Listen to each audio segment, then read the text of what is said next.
this conversation hits close to home for me because you kind of stole me for a team on the marketing side. And then I also grew into a different role Yeah. as a host. Mm-hmm. So what does that look like when someone's kind of moving off of that and someone else is going, hey, we see this for this person? How do you start even identifying those strengths? Because I feel like you are very keen of what's going on your team and the company. Mm-hmm. How can a leader get better at those things? Well, part of it is relationships. It started with you and I, like we'd go out to lunch and just kind of figure out what it was that like really made your heart sing, really made you want to like propel yourself forward because you could do a lot of things. You were, yes, you were doing email marketing, but you were also doing design work to like create the emails. You were doing automation, but it was the stuff that you did when you were up on stage that you were like, man, if I could just figure out how to make that a thing. And so that started some back channel conversations with myself and another leader of like, hey, if ever there's a day.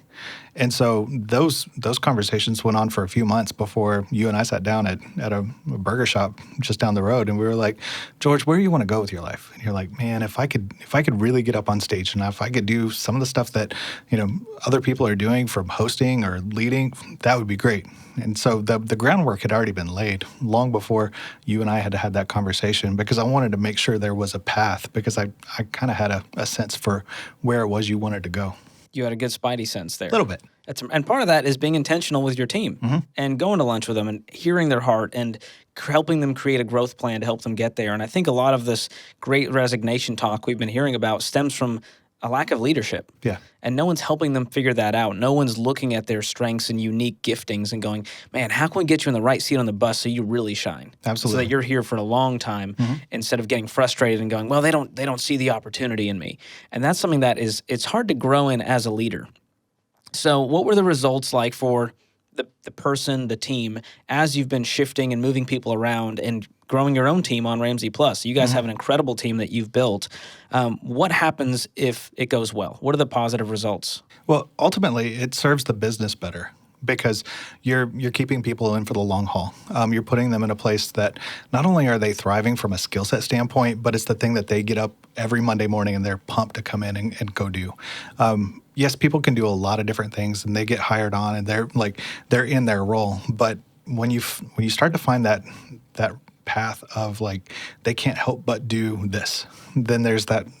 You as a leader, it's your responsibility to figure out how to help get them in that spot. And so there's a lot of benefits for them. There's a lot of benefits for the company, but for you as a leader, that starts to really show the way in which you're serving the company, but also like just from a personal standpoint, seeing someone shine in a role that they weren't originally coming in for. Yeah, that's got to be fulfilling. Absolutely. To see that. And the negative results, we got to talk about that too. If it goes poorly or if you're not doing it at all, what can that do to the team as you try to grow and stretch or not?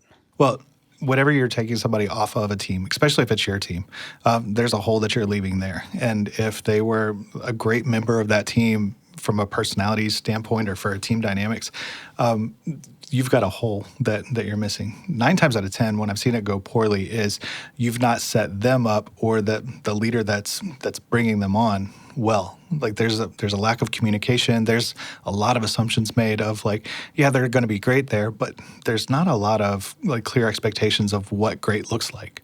And so when you're not setting the stage for what winning is for that team member or that incoming leader, that's where the stuff usually falls off. Yeah.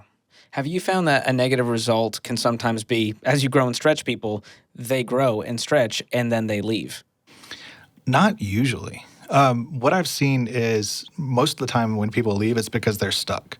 The things that crush me is when I see the report of someone leaving because they didn't feel like they had a great growth trajectory or a great career path moving forward, because the way in which the normal ladder works is level 1, level 2, level 3. But some people want to go level 1 and then level 1 in a completely different area over here and move up.